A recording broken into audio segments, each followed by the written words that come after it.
അമൽ ഇപ്പോൾ ഉള്ളത് മൂഴിക്കുളത്താണ്. അവിടെ ആ പാലത്തിനടുത്തുള്ള ആ ഇടവഴിയിലൂടെ താഴേക്ക് ഇറങ്ങിച്ചെന്നാണ് ഇപ്പോൾ പോലീസ് അവിടെ പരിശോധന നടത്തുന്നത്. എന്തെങ്കിലും വിവരങ്ങൾ പോലീസ് നൽകുന്നുണ്ടോ?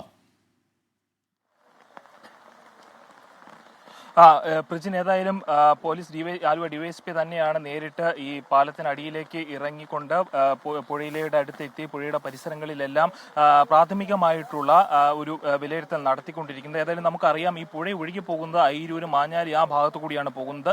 പുഴയുടെ രണ്ട് വശങ്ങളിലുമായിട്ട് പലയിടത്തും മുളങ്കാടുകൾ അടക്കമുള്ള പടർപ്പുകളുണ്ട്.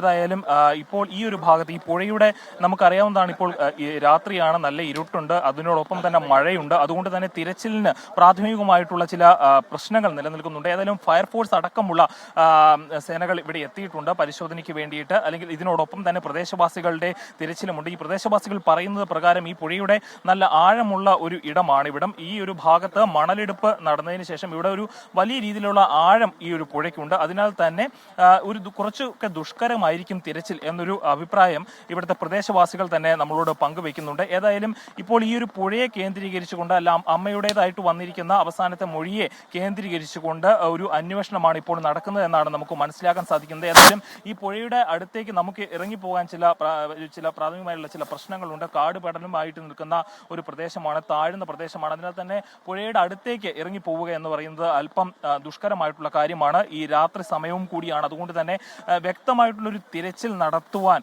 പോലീസിനും ഫയർഫോഴ്സിനും പ്രദേശവാസികൾക്കടക്കം, അല്ലെങ്കിൽ ഈ പുഴയെ ഏറെ പരിചയമുള്ളവർക്കടക്കം പ്രയാസങ്ങൾ നേരിടുന്ന ഒരു സമയമാണ്. അതുകൊണ്ട് തന്നെ ഈ അമ്മയുടെ മൊഴിയിലുള്ള ഒരു അമ്മയുടെ മൊഴി വിശ്വസിച്ച് തന്നെ മുന്നേറി കുട്ടിക്ക് വേണ്ടിയുള്ള തിരച്ചിൽ ഈ പുഴയുടെ സമീപ പ്രദേശങ്ങളിലെല്ലാം നടത്താമെന്ന് വെച്ചാൽ തന്നെയും അതിൽ ചില പ്രായോഗികമായ പ്രശ്നങ്ങൾ ഈ ഒരു സമയത്ത് നിലനിൽക്കുന്നുണ്ട് എന്നാണ് നമുക്ക് മനസ്സിലാക്കാൻ സാധിക്കുന്നത്.